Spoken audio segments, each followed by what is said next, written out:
Aqui com mais um episódio de Jiu-Jitsu na Europa, hoje com a presença do professor André Nunes, da Gracie Barra Hamburgo. André, a gente quer que você já comece falando da sua história, como que você foi parar aí em Hamburgo, como é que você foi parar na Alemanha. Conta pra gente um pouco da sua história, o que você está fazendo, cenário atual, alguma coisa, pum. O que você está fazendo aí, como é que você foi parar aí? Boa. Olá, pessoal. Primeiro, obrigado aí pela oportunidade. Eu achei bastante interessante a ideia de vocês de fazer esse canal, um conteúdo em português. E é sempre interessante essa conexão. Eu acho que vai ser um canal de sucesso. Obrigado. Olha, primeiramente, desde pequeno eu tenho essa ideia de sair, de ter tido a possibilidade de sair do Brasil. E sendo que quando eu fiquei adulto eu via que as pessoas tinham uma ideia fixa com a América e para os Estados Unidos, Canadá, tal, etc. E muito pouca gente falava em Europa. Eu cheguei aqui na Europa em 1991, há 29 anos atrás. Então, quando eu vim para a Europa, muitos dos lugares que eu chegava existia poucos brasileiros. Imagina pessoas que faziam jiu-jitsu, quase ninguém. Então, quase todos os lugares que eu cheguei, eu fui pioneiro no jiu-jitsu. Então, a primeira academia que nós abrimos foi em Sevilha, na Espanha, hoje em dia ainda existe. E ela foi a primeira escola de jiu-jitsu do sul da Espanha, da capital, que era Sevilha, e foi a primeira Gracie Barra oficial da Espanha também. Posteriormente, houve, no ano de 2008, 2009, uma crise a nível mundial, que foi especificamente bastante drástica na Espanha. Então, ainda que uma pessoa esteja fazendo o melhor possível e se dedicando e que os negócios estejam funcionando, pudesse acontecer causas exteriores que complicassem a nossa vida. Então, eu tive a oportunidade de me mudar para o norte da Europa, no caso, para a Alemanha, e eu entendi que a Alemanha era um país mais conectado, mais sólido. A crise não afetou tanto a esse país. Então, eu decidi fazer essa viagem e recomeçar de novo. Então, foi 2009? Não, em 2010. Né? Em 2009 ou 2008 começou a crise lá na Espanha. Eu ainda fiquei um tempo mais, porém eu entendo que a gente tem que evitar aquele conceito da orquestra do Titanic, que tem que saltar do barco antes do barco afundar. Não é? Então, vim para a Alemanha em 2010 e estamos aqui até hoje. Quando eu cheguei, nós fundamos a Gracie Barra Hamburgo, que foi a primeira escola oficial também da Alemanha. E quando eu cheguei, existiam em toda a Alemanha somente 3 faixas pretas.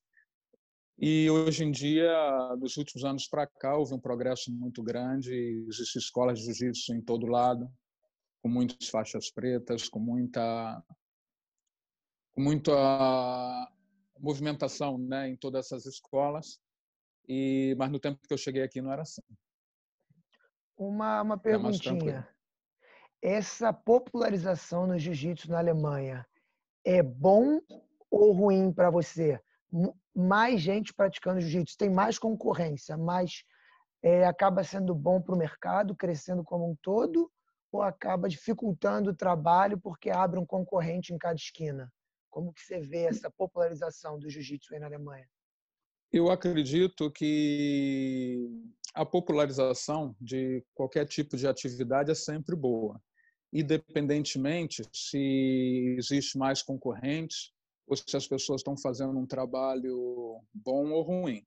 As pessoas, logicamente, a gente sempre tem aspirações que todo o mercado tenha um nível mínimo aceitável e que as pessoas estejam qualificadas.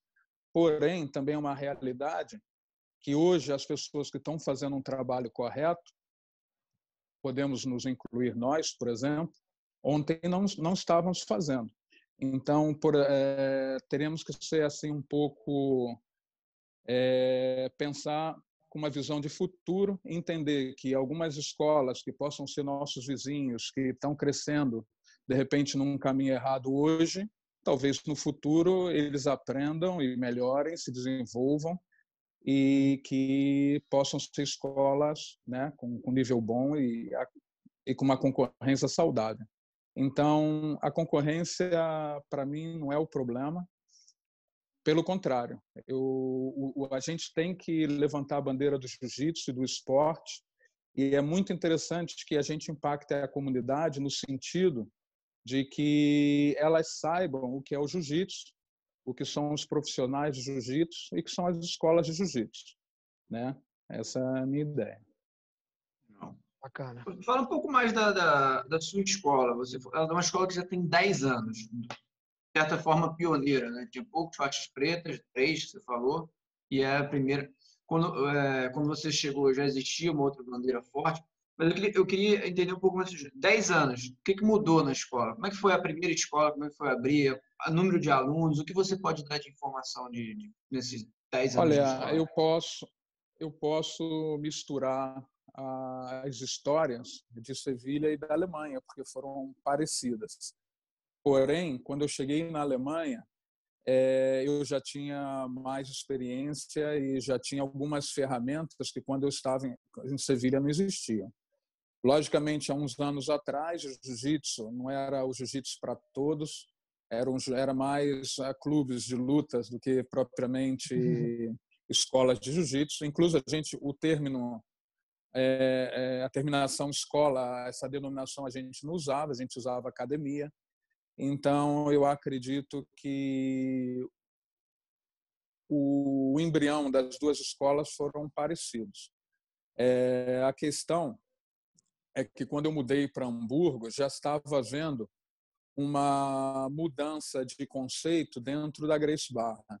Então, eu me lembro claramente do professor Diogênio Farias dizendo: não, você tem que fazer isso, você tem que fazer aquilo, tem que se conectar mais com os professores, a gente está desenvolvendo aí uma série de ferramentas, temos que mudar a filosofia e tal, etc. Então, ele mais ou menos me indicou e me direcionou o caminho que ontem era um caminho de futuro, mas hoje é um caminho de presente, né? O grande sucesso que a nossa academia em geral no mundo está tendo. Então, foi basicamente um problema de aceitar e de humildade, de aceitar esses conselhos e utilizar essas ferramentas e aplicá-las, né? Eu, quando cheguei na Alemanha, eu fui para uma escola, que é a escola que a gente tem até hoje, que já tinha um pequeno desenvolvimento de jiu-jitsu ali. Vários professores tinham passado, porém nenhum deu certo. E, quando eu cheguei ali, havia uma média entre 35 e 40 alunos. Poucos anos depois, eu já tinha mais de 300 alunos. Hoje são ao redor de 400. Quando eu cheguei na Alemanha, tínhamos uma escola anterior, que era de Sevilha, então eram 2 escolas, a experiência, a nossa network, e hoje em dia são 8 escolas na Europa ligadas a essa network, não é? Então, logicamente, houve escolas que eles abraçam esse projeto, entendem e aplicam, e elas têm um funcionamento e um sucesso mais rápido. Tem outras que demoram trabalho de compreensão e, como eu disse antes, é paciência, né? Eu acho que uma das principais características do professor, já seja como empreendedor ou como professor, é a paciência. André, Nada acontece em 2 dias. Você já formou um alemão faixa preta, dono de escola também? Eu já formei vários faixa pretas aqui na Alemanha, porém ainda não deram esse passo de abrir escolas. Mas alemão faixa preta seu. Alemão, lógico. Eu já perdi, acho que são 5, eu acho, eu não tenho certeza, eu teria que contar. 5 pessoas alemães que já chegaram à faixa preta comigo. E agora, a cada ano, vão ser mais, não é? Porque isso aí demora a chegar a primeira, porém, depois da primeira, tudo muito mais rápido. Vira um ciclo, Agora... Como é que é porém, o alemão, André? Porém, temos...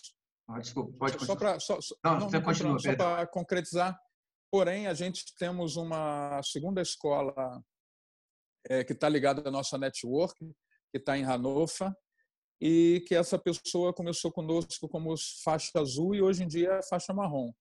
Temos outra escola que é da Escola Grace Barra, que está ligada a outra network do professor Rodrigo Pimpolho, grande amigo nosso, e está fazendo um trabalho bastante interessante também, excelente. E o rapaz também começou como faixa azul, hoje é faixa marrom. Então, às vezes é interessante a gente escapar dessa ideia que tem que ser o faixa preta, que tem que abrir escola. Talvez sim, talvez não. O problema não é a questão da faixa, é a questão da motivação, da qualificação e do entendimento de que para montar uma escola não apenas é necessário saber jiu-jitsu, né? Então daí voltamos a dar importância a tais ferramentas que comentamos com anterioridade. Entendi. Bacana. Eu queria saber, eu tenho uma coisa quando eu fui, primeira vez a primeira academia que eu conheci da Europa foi a do Lucas. E a gente, na época eu fui e tal, a gente chegou antes, né? A gente chegou antes e estava sentado numa mesa conversando, eu e o Lucas. E ele tem um lounge legal lá, um café na academia dele.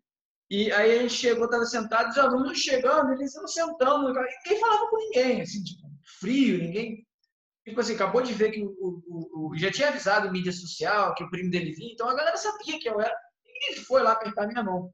E foi aquele primeiro impacto, eu falei, pô, a gente chama de o gringo, né? O gringo não falou comigo, eles não né? Como é que é o alemão? E depois, Lucas, depois você me fala como é que está a sua escola, aí se você conseguiu trabalhar nisso. Mas como é que é o alemão? O brasileiro pega o europeu, fala que o europeu é frio, e o alemão é o foco desse. O alemão é frio, o alemão é fechadão. Você consegue ter uma vibe, né? Concorda com isso, com essa que eles são mais ambiente frios? Descontraído, até porque eu te conheci pessoalmente, você é um cara descontraído, você consegue trazer isso para o seu tatame, ou fica no meio, ou é um tatame sériozão? Não, é aquela questão, né? Eu acredito que, independentemente da onde a pessoa seja geograficamente ou da cultura que tenha, nós somos todos seres humanos, né? Então, a base, os pilares de nós são mais ou menos, nós temos um denominador comum. Agora, a questão é respeitar e dar o tempo necessário para ver essa conexão.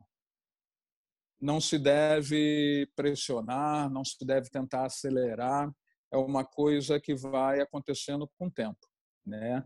Agora, não acho errado ou certo ser mais frio ou mais comunicativo. É só uma questão de caráter, não é? Sendo que é a maneira que nós estamos nos acostumados a desenvolvermos. Quer dizer, se eu tivesse hoje em dia que ir trabalhar e eu me colocar num ambiente a minha vida inteira do qual as pessoas estão acostumadas aqui na Alemanha, eu me ia sentir inconfortável e eu não poderia nunca desenvolver o meu máximo potencial na classe. Então, o que nós fizemos aqui foi, com muita paciência, transformar cada escola que nós temos, ou que está ligada à nossa network, em um pequeno Brasil. É como se fosse uma embaixada do Brasil em cada lugar que nós visitamos. E essa embaixada está dentro de uma estrutura, que é a estrutura dentro dos conceitos e regras de programas, de ferramentas que a Grace Barra dá para a gente. Então, é uma boa conexão, as pessoas se sentem confortáveis. Eu acredito que na aula as pessoas vêm para aprender jiu-jitsu, mas esse é o motivo sobre o qual elas chegam. Esse é o motor que atrai as pessoas, é o aprender jiu-jitsu, a fazer uma atividade física e etc. Não é? Porém, essa não é a razão por qual as pessoas ficam 1 ano, 2 anos, 3 anos, a vida inteira. Eu acredito que o ambiente que nós criamos, a atmosfera que nós criamos, e nesse sentido, o nosso jeito de ser é bastante favorável a isso, é o que faz a gente fidelizar todo esse grupo de pessoas, ainda que seja de uma cultura diferente. Acho um equilíbrio aí no meio, né? Fica... Maneiro. Exatamente. Me dá 5 minutinhos, Binho, se quiser continuar aí, pera só um minuto. Então, vamos continuar aqui. O professor Lucas, ele tem uma reunião com o dono da academia dele aí, ele está me agarrando. Vamos lá. Boa. Eu queria saber, André, uma coisa interessante. Você na Alemanha, você também dá aula em inglês, né? Exatamente. Eu acredito que hoje em dia, mais que nunca, e com essa crise agora que a gente está vivendo do Covid-19, deixa bastante claro, né? A conexão. A conexão é uma uma ferramenta muito importante. Então, se você vê, a música conecta, o esporte conecta, a internet conecta, e o inglês absolutamente é uma ferramenta que conecta. Eu não falo bem inglês, eu tento me desenvolver o melhor que eu posso, mas eu tenho certeza que eu não falo perfeitamente, porém, se eu fosse aprender o alemão para poder me desenvolver no alemão, para dar uma classe, poder construir essa atmosfera que nós comentamos antes, que é necessária, eu teria muito mais dificuldade ou necessitaria de muito mais anos. Então, eu entendo, eu não sou tão jovem quanto vocês, então, de repente, se eu chegasse aqui com 20 anos, com 25 anos, talvez eu me esmerasse em aprender mais o idioma e teria mais tempo para chegar ao mesmo nível que eu tenho hoje em dia com o inglês. Porém, o inglês, como eu comentei antes, conecta. Então, é uma ferramenta que eu posso conectar com meus alunos alemães. Hoje em dia, as grandes cidades da Europa e do mundo são cosmopolitas. Então, uma grande porcentagem, talvez uns 20% ou mais, são pessoas que são de outros países e que eles se sentem muito mais confortáveis conversando em inglês do que propriamente no idioma da onde a escola está inserida, no caso, ou na Alemanha, ou na Espanha, ou na Rússia, ou onde seja, né? Então, o inglês, eu acredito que é uma ferramenta que nos ajuda muito. Com certeza. Por isso que eu falei também, aqui na Suécia, 40% das pessoas que vivem hoje aqui não nasceram aqui. E eu corro as aulas em inglês tranquilamente. E hoje eu estou até impedido de dar aula em sueco, se é que um dia eu vou aprender esse impedido, né?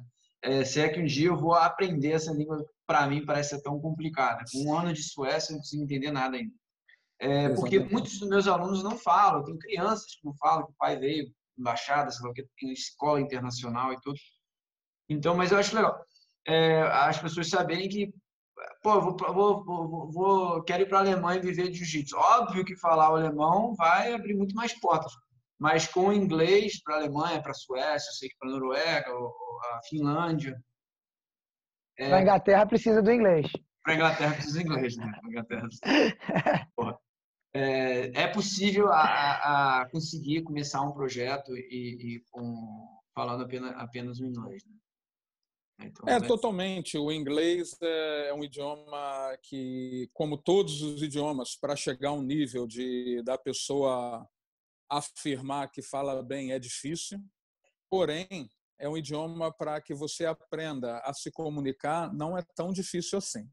Então, eu acredito que qualquer pessoa sozinha, como todos nós tivemos inglês na escola, tal, etc., mas propriamente onde realmente eu comecei a falar e me desenvolver foi aqui na Europa, praticamente sem ajuda. Então, é possível, não é? Agora, eu gostaria de deixar, já que o canal está focando principalmente as pessoas no Brasil, que essa questão de viajar ou para a América ou para a Europa e tal, etc., é uma questão interessante. Porém, eu acredito que o produto que a gente tem, que é o jiu-jitsu, se as pessoas entenderem como funciona o empreendimento de estar à frente de uma escola de jiu-jitsu, os desafios que nós temos todos os dias, que é necessário uma estrutura, que é necessário uma qualificação, que é necessário um nível de educação, porque a gente vai tratar diretamente com as pessoas. Se você chega nesse nível no Brasil, você tem a liberdade de voar para onde você queira. Você pode desenvolver seu projeto no Brasil, independente da cidade, na Europa, na América, na África, na Ásia, né? Eu acredito que é muito importante a gente compartilhar com as pessoas que têm essas aspirações que o fato dele mudar de região não é a chave do sucesso. A chave do sucesso está dentro dele próprio, de se melhorar como profissional e que ele tenha as ferramentas e as armas necessárias que ele possa desenvolver o projeto dele, seja aonde seja. Né? Legal, então, eu acho que isso é importante. O produto é bom, verdade, André. Bem colocado. Muito bem dito. Basta a pessoa se qualificar da forma correta, né? Beleza. Exatamente. Eu acredito que, inclusive, o mercado do Brasil está caminhando para essa forma. As escolas lá estão se profissionalizando mais e vai ser possível, já é possível, viver confortavelmente de jiu-jitsu no Brasil, né? Com uma escola no Brasil, que era talvez difícil há alguns anos. Hoje eu já vejo no Brasil também escolas profissionais e sérias, como você falou, no Brasil, seguindo essa linha aí. Bem que você explicou. Eu estava até conversando com um aluno agora há pouco, André, não sei se você sabe, André, que na Suécia não fechou o fechamento opcional. Eu tive uma aula aqui com um aluno agora há pouco, e ele me perguntou por que demorou tanto a iniciativa de abrir escola. E eu, com uma resposta, na hora, muito sincera, porque eu não acreditava que jiu-jitsu era possível desenvolver uma qualidade de vida, qualidade de vida fora do tatame, né? A qualidade de vida dentro do tatame, como, né, erguer uma família, crescer financeiramente. Eu achava que não era possível, porque os exemplos que eu tinha de professor no Brasil, todos passando muita dificuldade, sempre com aquele carrinho velho para puxar o treino, mudando de aluguel toda hora, porque eu não conseguia fechar sempre uma coisa. E eu não conseguia visualizar. Eu tentei para faculdade, tentei para outras profissões, porque eu não conseguia visualizar. Eu vim aprender essa mentalidade que você falou, que o Brasil dá para desenvolver um projeto novo e vencer com esse projeto novo aqui. Hoje eu tenho total confiança que, se eu voltar para o Brasil, eu ainda quero ser dono de academia de jiu-jitsu no Brasil. Não precisa mais estar aqui na Europa, mas eu vim aprender isso aqui. No Brasil eu não tinha essa mentalidade ainda e no Brasil também dá certo para qualquer um que se profissionalizar. Acho que ainda estava naquela, tem que ter nome, ou tem que ser muito antigo, ou esse tipo de coisa. Então eu vim aprender que na Europa é muito bem colocado isso aí. Verdade. Flávio, eu queria... Não, eu só te pedir desculpa, André. Eu queria até conversar mais com você, mas surgiu um imprevisto aqui, eu vou precisar ir. Desculpa por eu ter saindo, estava gostando bastante da conversa. Não, pelo amor de Deus, está tranquilo. Eu estou com as perguntas do Lucas aqui, ó. Vamos continuar com o Lucas. Obrigado, não desculpa, pessoal. André, obrigado pela presença aí, desculpa mesmo. Prazer, espero que a gente se encontre em breve. Fábio, brigadão aí. Valeu, Lucas. Vamos lá. Tchau. Então, André, vamos lá com as próximas perguntas. A Alemanha tem um papel importante no cenário europeu de jiu-jitsu, ou ainda é um país daquele que é menos expressivo no jiu-jitsu europeu? Só dando uma ideia, não sei se a gente pode voltar. Claro. Eu, por exemplo, eu faço jiu-jitsu, eu vim lá do Rio de Janeiro, eu faço jiu-jitsu desde 1978, quando eu tinha 8 anos de idade. O primeiro começou o verdadeiro old school, né? Me deixa até com vergonha de me chamar de old school do seu lado, né? Não sou old school do seu lado. 78, né? As primeiras competições que eu fiz foi no 1981, 1982, ainda era criança. Tem até algumas fotos daquela época. E nada. Então, eu pude acompanhar todos os níveis de jiu-jitsu, né? Porque existem muitas pessoas que hoje em dia dão aula de jiu-jitsu, porém não aprenderam ou não tiveram, infelizmente ou felizmente, não sei, a oportunidade de tomarem aula desde criança. E eu vivi todas essas etapas, né? Desde 8 anos de idade, adolescente, jovem adulto, adulto. Tive a possibilidade de viajar, né? Quando eu tinha 22 anos, eu saí do Brasil e fui para o exterior, né? Então, todas essas etapas, é como se fosse um grande videogame, a gente passou. Porém, a minha experiência aqui é referente às regiões, não é? Existe grandes histórias de sucesso aqui que em países, por exemplo, como Holanda, nós tivemos um projeto lá, um país rico, numa das principais cidades da Europa, e o projeto lá não funcionou. Por quê? Porque não houve um entendimento. Porém, eu tenho exemplos de projetos como no sul da Espanha, em Sevilha, ou na Rússia, temos alguns projetos lá, em lugares com muitos desafios, com muitos problemas, porém as pessoas tiveram uma abertura maior para compreender o que deve ser feito e tudo funcionou lá, entende? Então, eu acho que a questão, como nós dissemos antes, é estar aberto para aprender, para evoluir, a qualificação, ter as ferramentas corretas, melhorar no nível de educação também é importante. Então, eu acredito que essas são, né, as ferramentas para os projetos funcionarem, independente de onde estejam. Agora, regressando aí à questão que você falou do jiu-jitsu na Alemanha. A nível de quê? A nível... Qual que é a expressão do jiu-jitsu na Alemanha dentro do cenário europeu? Assim? O que representa a Alemanha no jiu-jitsu europeu? Muito bem. Olha, eu propriamente não sou a melhor pessoa indicada para falar isso, porque eu tenho quase dedicação exclusiva ao nosso projeto aqui, ao nosso trabalho na Alemanha. Eu tenho também que dar o suporte para as outras escolas que estão ligadas a nós. Tenho a responsabilidade da Grace Barra também, como colaborador regional aqui para a Alemanha, e a gente está em contato com os outros colaboradores regionais. Então, a gente parece que temos muito tempo, mas o tempo é curto. Eu posso dizer o desenvolvimento que a gente teve aqui. O nosso foco aqui é divulgar o jiu-jitsu, apresentar o jiu-jitsu para o maior número de pessoas possíveis. Eu entendo que uma das frases que a gente utiliza muito na Grace Barra, que é manter o legado vivo, esse manter o legado vivo é como uma missão, entende? Eu vivi na própria pele chegar perante a comunidade, e uma vez que eu abracei, que hoje em dia eu faço jiu-jitsu 24 horas, é meu único trabalho, e uma vez que eu comunico para a comunidade, antes, no passado, o que você faz? Eu sou professor de jiu-jitsu. Tá bom, legal. Mas qual a tua profissão? O que você faz?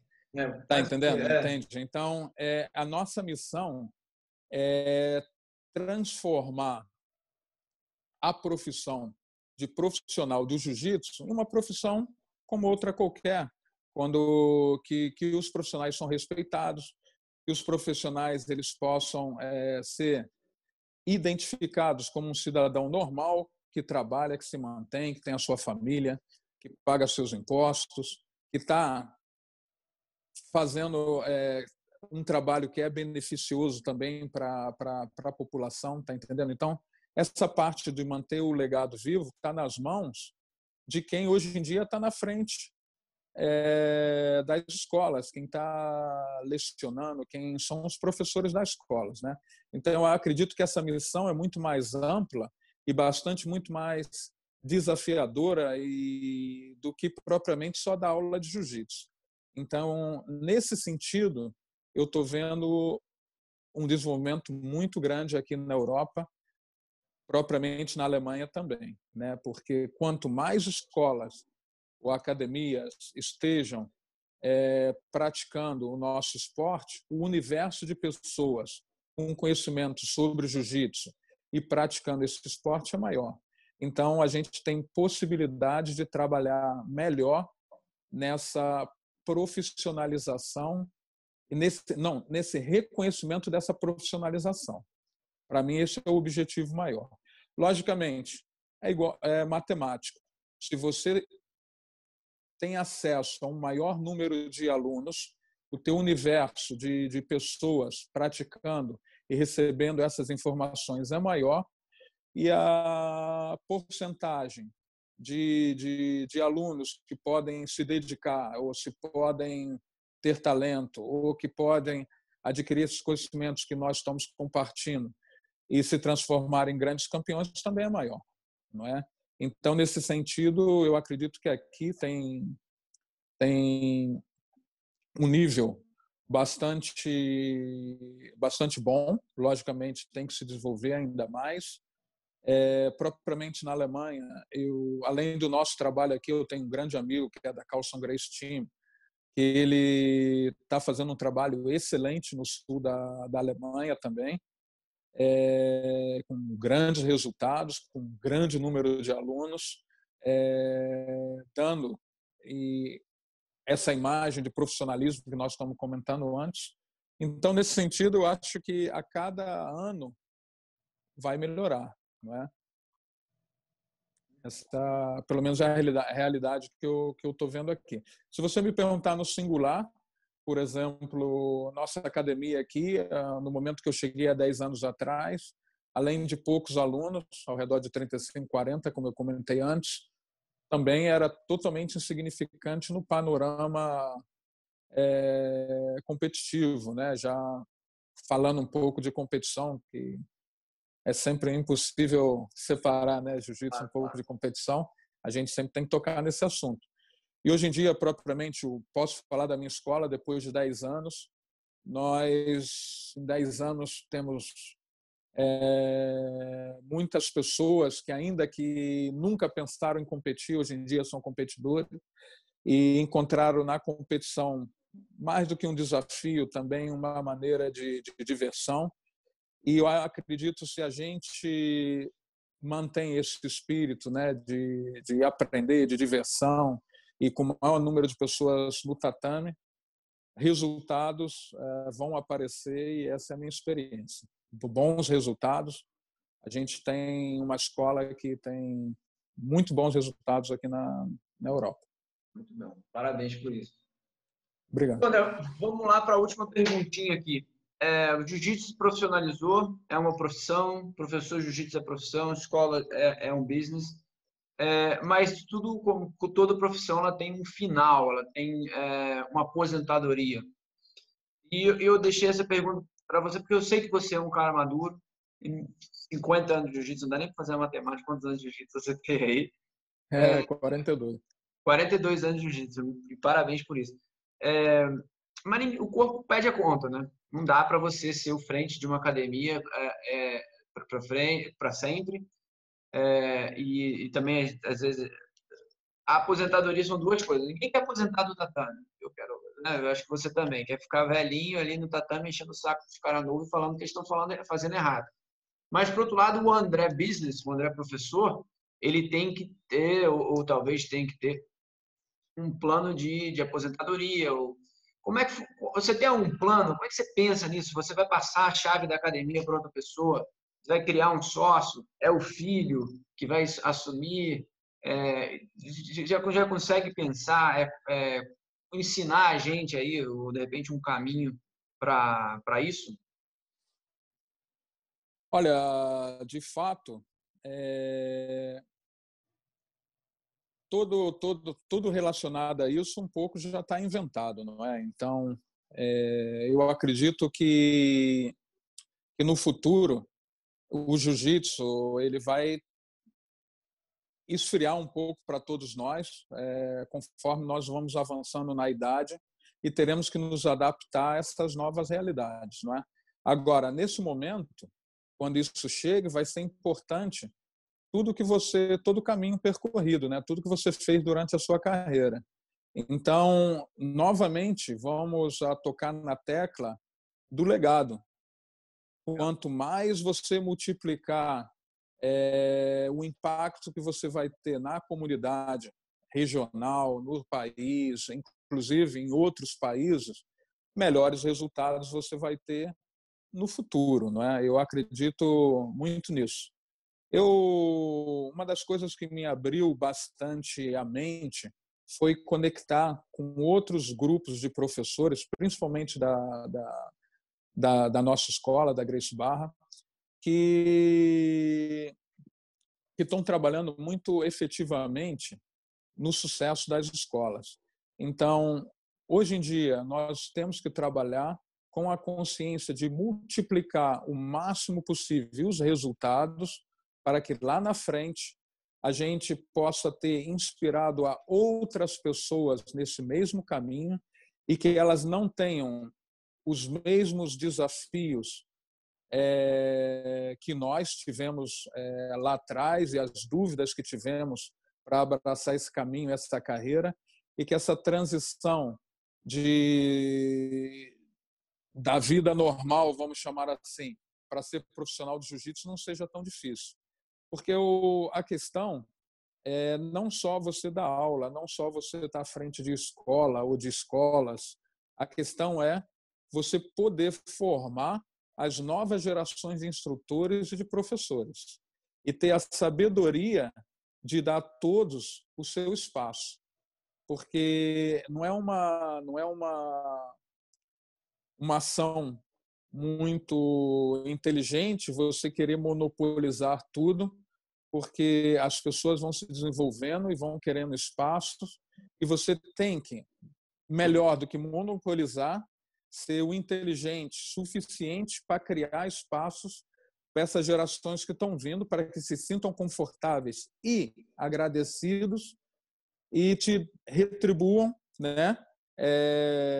Para esse sistema, não para a pessoa em si, mas para esse movimento, como bons profissionais, não é?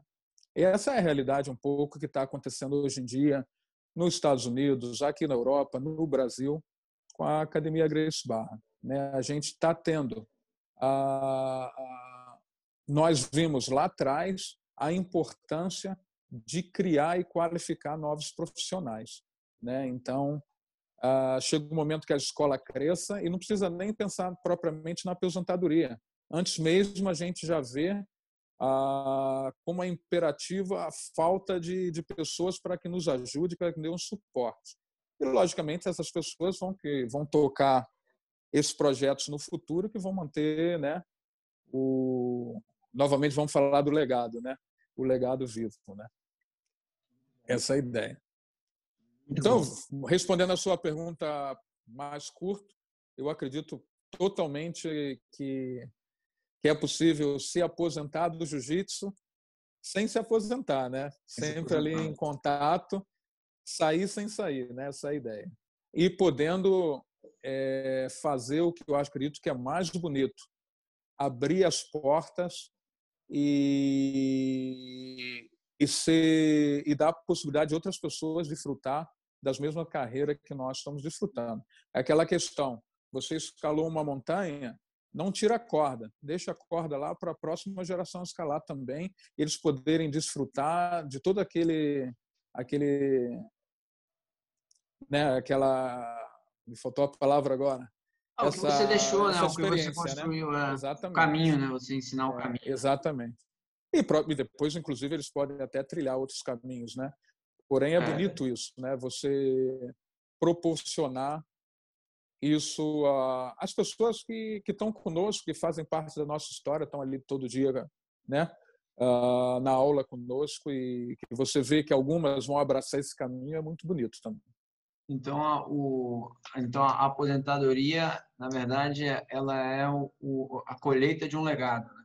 Você vai colher aquilo que você e plantou. Então, no Brasil tem muito, né, uma certa bobagem, assim, para chamar boa.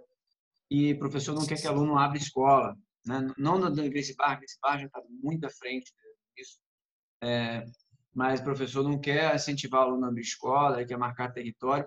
E aquele aluno que ele quer mesmo abrir escola, né, que ele vai abrir escola, ele vai acabar tendo um problema. O aluno, aí o professor perde aquele aluno que é especial, podia estar desenvolvendo o legado dele, e vai perder território do mesmo jeito que o aluno vai deixar de abrir, né? Ou então vai deixar de abrir e todo mundo perde. O aluno perde o sonho, né, desmotiva e o jiu-jitsu perde o mercado.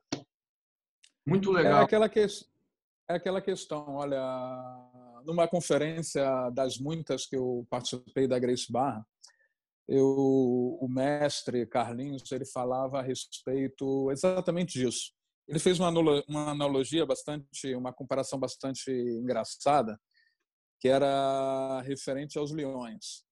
Imagina que um leão, ele domina aquele espaço, ele domina aquela área ali, ele é o chefe supremo ali daquele território, ele tem o harém dele. Isso. Porém, esse reinado, ele, por mais que possa parecer longo, ele é desafiado de tempos em tempos. E o leão vai lá e vai defender essa área. E ele vai se beneficiar de todas as coisas boas desse período do reinado dele. Porém, vai acontecer que de dentro da própria família dele ou de outras, vai vir um leão que já está mais preparado fisicamente, é mais jovem e vai derrubá-lo desse reinado. E uma vez que ele é derrubado, e quem não acredita só comprove na National Geographic, ele é excluído, ele é expulso. Então, nesse momento, ele perde tudo. Então, é muito mais sábio, e essa analogia era bastante legal que o mestre fez, é muito mais sábio quando os leões ainda estão se desenvolvendo, que eles nem sonham em te desafiar, você convida esses leões para desfrutar e participar de todas as coisas boas desse reinado. Então, eles, em vez de lá no futuro eles pensarem em te desafiar, eles no presente eles estão agradecidos, né, pelo espaço criado, e todos vão continuar em frente, já não como um único poder ali dominante, mas como um grupo que todas as pessoas estão desfrutando e vivendo e compartilhando tudo isso, né?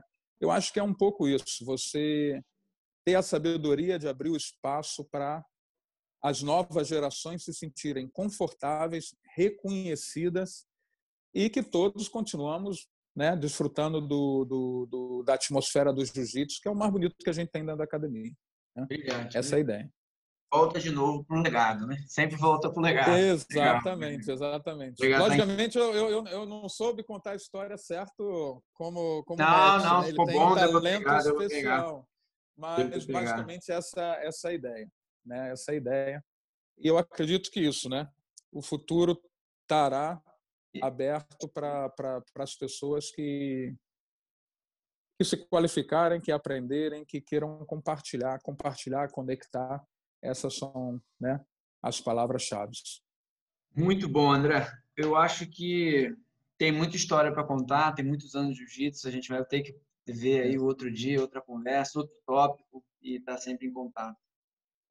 Por hora fica aí o agradecimento por ter disponibilizado o seu tempo, para dividir com a gente. Quem está vendo aqui é Gracie Barra Hamburgo. Só chegar lá, né, André? Conhecer a academia, mandar uma mensagem. Dentro da Gracie Barra eu aprendi isso, tem muito turismo Gracie Barra e sem dúvida é uma das Gracie Barras que vale a pena conhecer aí quando estiver passeando pela Europa, né? É isso aí, André. Obrigadão e até a próxima, né? Beleza, Fábio. Obrigado aí pela oportunidade. A gente sempre estando em contato é legal. E, logicamente, como você disse, todas as pessoas são bem-vindas. E, hoje em dia, esse intercâmbio é uma das melhores coisas que a gente tem no jiu-jitsu, né? Não precisa nem de kimono. A gente tem kimono aqui para todo mundo se chegar. Só precisa vir Muito legal. visitar. Eu sei que é legal porque eu recebo gente aqui que está vindo visitar Estocolmo e é uma alegria, cara. Você fica feliz. Pô, o cara saiu lá da Gracie Bar, É verdade. Gracie Bar, que nunca ouviu falar. Ele está aqui, está tirando foto, está postando. E a gente fica muito feliz com essa visita aí, com certeza. Boa. Perfeito, Fabão. Valeu. Grande abraço. Professor. Abraço, tudo de bom. Tchau.